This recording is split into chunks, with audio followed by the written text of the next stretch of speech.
నిర్మల్ జిల్లా కేంద్రంలోని RDO office దగ్గర అరైవ్ అలైవ్ కార్యక్రమం నిర్వహించారు పోలీసులు.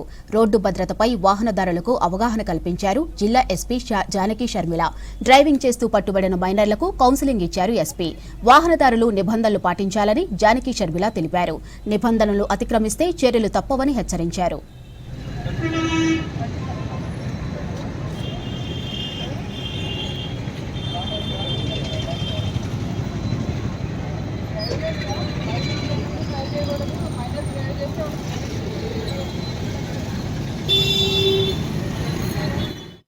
ఈ ట్రాఫిక్ వైలేషన్స్ ఎవరెవరైతే చేస్తున్నారో వాళ్ళని పిలిచి కొద్దిగా కౌన్సిలింగ్ చేసే ప్రోగ్రామ్ ఈరోజు నడుస్తుంది. ఇక్కడ ఈరోజు చూడొచ్చు మీరు, చాలామంది మైనర్ డ్రైవింగ్ ఉన్నారు, అలాగే డ్రైవింగ్ లైసెన్స్ లేని వాళ్ళు ఉన్నారు. వాళ్ళందరినీ ఈ టౌన్ ఇన్స్పెక్టర్ సమ్మయ్య మరియు ఇతర ఇన్స్పెక్టర్స్ వీళ్ళ ఆధ్వర్యంలో ఇక్కడ పట్టుకోవడం జరిగింది. ఎవరెవరైతే ఏ రకమైన వైలేషన్స్ ఉన్నాయో వాళ్ళందరికీ కౌన్సిలింగ్ చేయడం జరిగింది. కౌన్సిలింగ్ చేసిన తర్వాత వాళ్ళ పేరెంట్స్ని కూడా పిలిపించి వాళ్ళ వెహికల్స్ వాళ్ళు చూడడం జరుగుతుంది. దీనివల్ల రోడ్డు ప్రమాదాలు అరికట్టామని ప్రోగ్రామ్ చేస్తుంది.